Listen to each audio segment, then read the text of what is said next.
If you're a Christian, we're living in a difficult world, like Noah did, like Lot did. Okay, we're living in a difficult world, but Jesus said, you're going to escape it. I'm going to come in the days of business as usual with a very evil world, and I'm going to take my remnant out, just like I did with Lot, just like I did with Noah. 30% of the Bible is full of prophecy, 30%. Now, if prophecy wasn't important, why would God tell us so much about the future? Mm-hmm. And most of that 30% is about the times that we're living in, the end times. So, and you say, well, why would God say so much about the time we're living in? It's going to be the worst time in human history. We see what's happening in the world today. Jesus said pestilences and earthquakes and famines, that's just the birth pangs. That's not the birth yet. And so now what we're seeing right now is intensifying. When women have babies, yes, they begin to have birth pangs, but they get closer together and more severe. What we're seeing right now, since Israel became a nation in 1948, which actually started the end time clock, we've seen an intensity in birth pangs. And so today's world, I've never seen anything like this COVID-19 thing. I've never seen what's happening in the world right now, the unrest, the famines, pestilences, killer hornets. I mean, it's crazy. Yeah. And so it's just apocalyptic. But these are just the birth pangs. And so I believe the greatest thing, well, first of all, this is going to be, especially the last 7 years, the worst time in human history. We won't be here for that. And I want to comfort everybody with that. But the second thing is more people are alive today than have ever lived in human history combined. If you go from Adam to before this generation, we have almost 8 billion people alive right now. So the reason that God gave us end-time prophecy was to help a huge number of people navigate the most severe time in human history. And the beautiful thing about prophecy, when you understand it, you can contextualize what's happening. If I were not a Christian, I think I would be terrified right now. In fact, Jesus said, when the end came, men's hearts would be failing them for fear. And that word fear is the Greek word phobos, and it also means terror. Jesus prophesied terrorism in the end times. And so I believe people right now are committing suicide over COVID-19. There's no doubt about it. Mental health, many people are depressed and discouraged, and this is widespread all around the world. And so Jesus talked about that, but when you understand the end times, I believe I have an understanding of it. When you understand the end times, Jesus said, look up. When you see these things begin to happen, don't get down. Don't get depressed. Look up. Your redemption is drawing near. So my takeaway from this is, if you truly understand Bible prophecy, you're going to end this program. You're not going to go and buy guns and food and get in a bunker.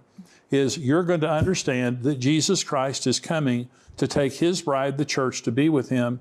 And as the world is going through 7 years of the wrath of the Lamb, and that's what it's called in Revelation 6, we're going through 7 years of the marriage supper of the Lamb.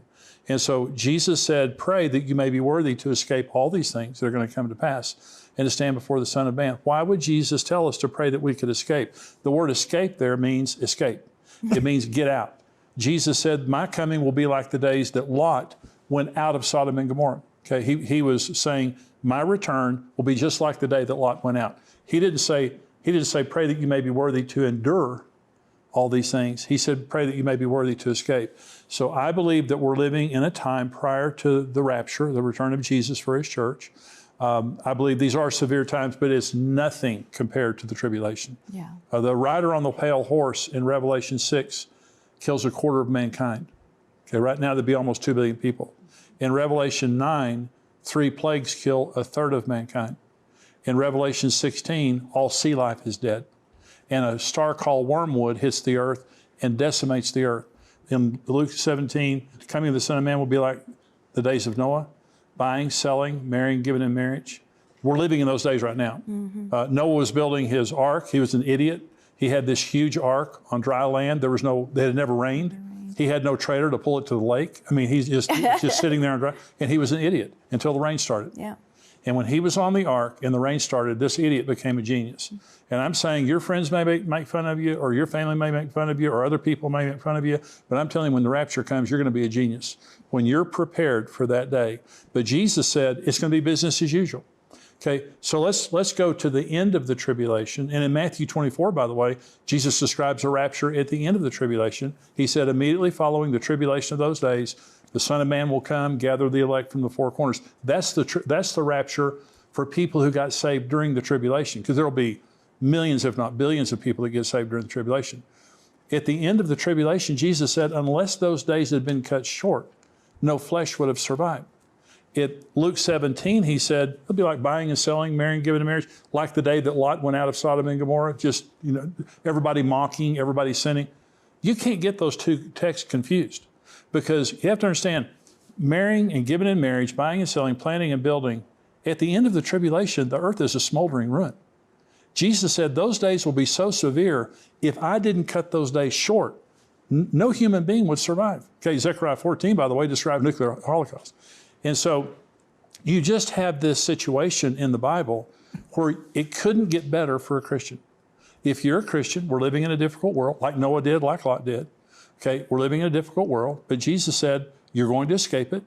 I'm going to come in the days of business as usual with a very evil world, and I'm going to take my remnant out, just like I did with Lot, just like I did with Noah. Okay, however, if you're not ready, you're going to be here during the worst 7 years of human history, okay, that are described in the book of Daniel, that are described in the book of Revelation. Horrific, horrific. And so at the end of the tribulation, will there be buying and selling, marrying, giving in marriage? You won't be going to any weddings, but you'll be going to about 30 funerals a day. There will not be enough room to bury 4 billion human bodies or more.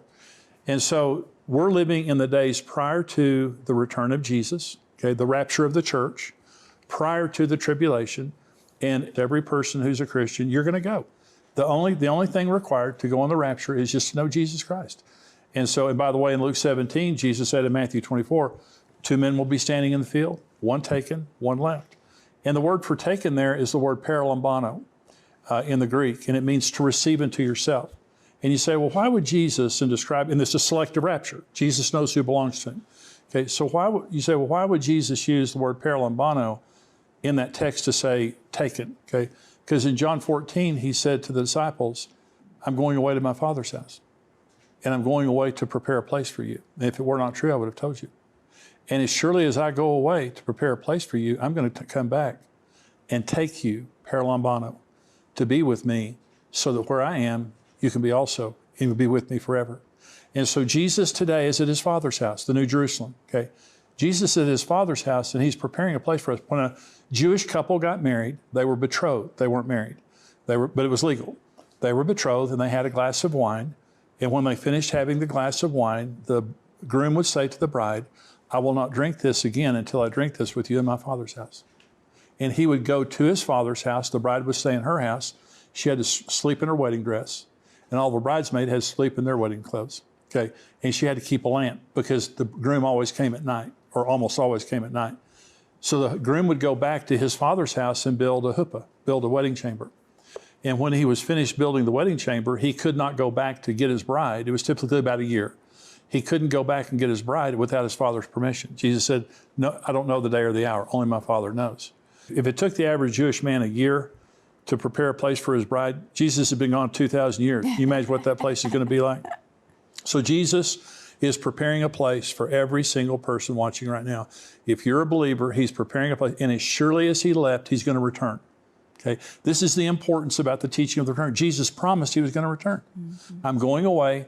I'm going to return. And when the groom returned, he had the friends of the bridegroom that came with him, and they blew trumpets, and they shouted as they arrived at the bride's house, and the bride would get up in her wedding clothes, had her lamp lit, and she and her wedding party would return to his house, and they had a 7-day wedding. The Jewish wedding lasted 7 days. And so 7 years in heaven, 7 days. And so Jesus promised that he was going to come back and take us. And the word paralambano that he used in John 14 is exactly the same word he uses there in Luke 17 and Matthew 24.